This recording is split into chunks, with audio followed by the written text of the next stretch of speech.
Hello HSC, কেমন আছো সবাই? আশা করি ভালো। আজ আমরা so that, in order that, that এর নিয়মটি খুব ভালো করে শিখব। তাহলে চলো শুরু করা যাক।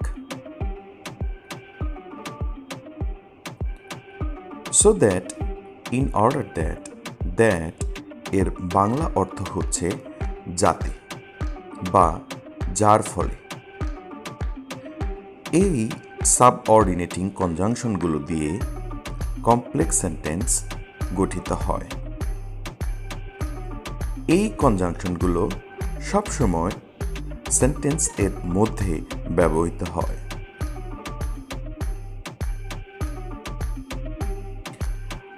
আমরা স্ট্রাকচার দেখতে পাচ্ছি। যেহেতু এই কনজাংশনগুলো দিয়ে কমপ্লেক্স সেন্টেন্স গঠিত হয়, তার মানে আমরা অবশ্যই একটি ইন্ডিপেন্ডেন্ট ক্লজ এবং একটি ডিপেন্ডেন্ট ক্লজ দেখতে পাব। আর যেহেতু এই কনজাংশনগুলি বাক্যের মধ্যে ব্যবহৃত হয়, তার মানে এর পূর্বে থাকবে ইন্ডিপেন্ডেন্ট ক্লজ এবং পরে থাকবে dependent clause. So that, in order that বা দ্যাট যুক্ত ডিপেন্ডেন্ট ক্লজটি ইন্ডিপেন্ডেন্ট ক্লজ এ বর্ণিত কাজের উদ্দেশ্য বর্ণনা করে। আমি একটি উদাহরণের মাধ্যমে বোঝানোর চেষ্টা করছি। আমি বলতে পারি, তোমরা এই ক্লাসটি দেখছো যাতে তোমরা সো দ্যাট এর নিয়মটি শিখতে পারো। তাহলে এখানে প্রিন্সিপাল ক্লজ কোনটি? তোমরা এই ক্লাসটি দেখছো। এখন আমি যদি প্রশ্ন করি, কেন দেখছো? হোয়াই, উদ্দেশ্য কি? উত্তর আসবে যাতে তোমরা সো দ্যাট এর নিয়মটি শিখতে পারো।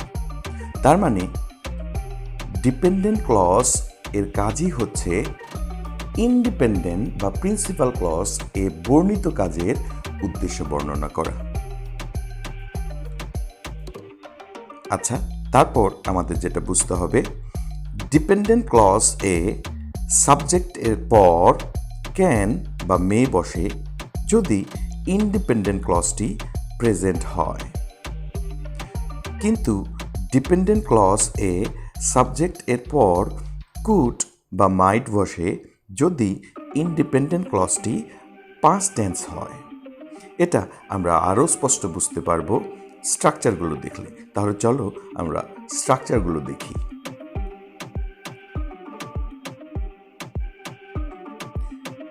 এই হচ্ছে আমাদের structure, independent clause, so that, in order that বা দ্যাট, আর তারপর ডিপেন্ডেন্ট ক্লজ। এবার আমাদের যেটা বুঝতে হবে, ইন্ডিপেন্ডেন্ট ক্লজ যদি প্রেজেন্ট টেন্স এ থাকে, তবে ডিপেন্ডেন্ট ক্লজ এ সাবজেক্টের পর আমরা দেখতে পাবো ক্যান অথবা মে, আর তারপর ভার্বের বেস ফর্ম প্লাস আদার ওয়ার্ডস বসবে।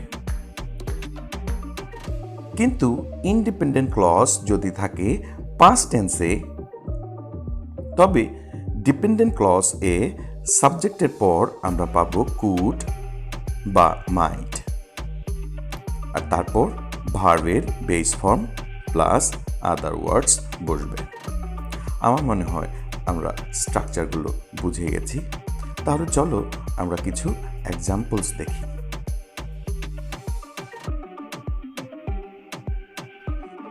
এখানে কিছু এক্সাম্পল দেওয়া আছে। আমরা প্রথম উদাহরণটা পড়ছি, we it so that we can or may survive, যার অর্থ হচ্ছে আমরা খাই যাতে করে আমরা বেঁচে থাকি বা টিকে থাকি।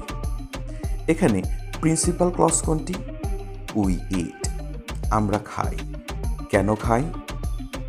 হোয়াই, উদ্দেশ্য কি? যাতে আমরা বেঁচে থাকি। এবং আরেকটা জিনিস লক্ষণীয়, প্রিন্সিপাল ক্লজ যেহেতু প্রেজেন্ট টেন্স এ আছে, তার মানে আমরা সাবঅর্ডিনেট ক্লজ অথবা সো দ্যাট যুক্ত ক্লজ এ সাবজেক্টের পর ক্যান বা মে দেখতে পাচ্ছি। দ্বিতীয় উদাহরণটাতে চলে আসি। Johnny went to market in order that he could or might buy some books. Johnny মার্কেটে গিয়েছিল যাতে করে বা যাতে সে কিছু বই কিনতে পারে। আচ্ছা, প্রিন্সিপাল ক্লজ কোনটি? Johnny went to market. Why? উদ্দেশ্য কী ছিল? যাতে করে সে কিছু বই কিনতে পারে। আর এখানে প্রিন্সিপাল ক্লজ যেহেতু পাস্ট টেন্সে আছে, সাবঅর্ডিনেট ক্লজ এ সাবজেক্টের পর আমরা দেখতে পাচ্ছি কুড অথবা মাইট এবং তারপর ভার্বের বেস ফর্ম প্লাস আদার ওয়ার্ডস। আমার মনে হয় আমরা এটাও বুঝে ফেলেছি। আচ্ছা, আমি নিচের দুইটা উদাহরণ পড়ছি। We eat vegetables in order that we can get vitamins. আমরা শাকসবজি খাই। ওয়াই? উদ্দেশ্য কি? যাতে করে আমরা ভিটামিন পাই। আচ্ছা, এখানেও যেটা বুঝতে হবে, প্রিন্সিপাল ক্লজ যেহেতু প্রেজেন্ট টেন্সে আছে, তার মানে ইন অর্ডার দ্যাট, দ্যাট অথবা সো দ্যাট যুক্ত ক্লজ মানে ডিপেন্ডেন্ট ক্লজে আমরা সাবজেক্টের পর ক্যান অথবা মে দেখতে পাচ্ছি এবং তারপর মূল ভার্ব দেখতে পাচ্ছি। তার উপরের যে সেন্টেন্সটা আমরা সেটা পড়ছি। We work hard so that we might overcome obstacles. আমরা কঠোরভাবে কাজ করেছিলাম যাতে করে আমরা বাধা বা বিপত্তি জয়লাভ করতে পারি। আচ্ছা, এখানে প্রিন্সিপাল ক্লজ যেহেতু পাস্ট টেন্সে আছে, সো দ্যাট যুক্ত ডিপেন্ডেন্ট ক্লজটিতে আমরা দেখতে পাচ্ছি সাবজেক্টের পর মাইট এসেছে এবং তারপর মূল ভার্ব বসেছে। অন্যান্য ওয়ার্ডস বা আদার ওয়ার্ডস আছে।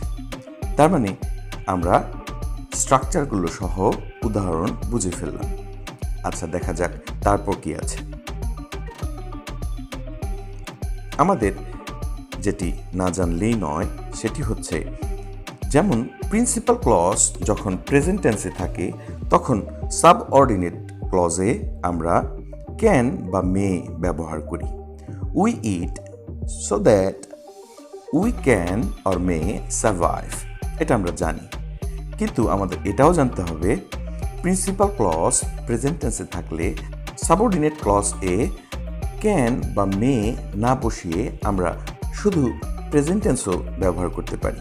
যেমন we it so that we survive, এখানে কিন্তু আমরা ক্যান বা মে ব্যবহার করিনি। ঠিক একই রকমভাবে দ্বিতীয় সেন্টেন্সটাতেও আমরা দেখতে পাচ্ছি we eat vegetables in order that we can get vitamins. আমরা ক্যান উঠিয়ে দিয়ে এভাবেও বলতে পারি we eat vegetables in order that we get vitamins.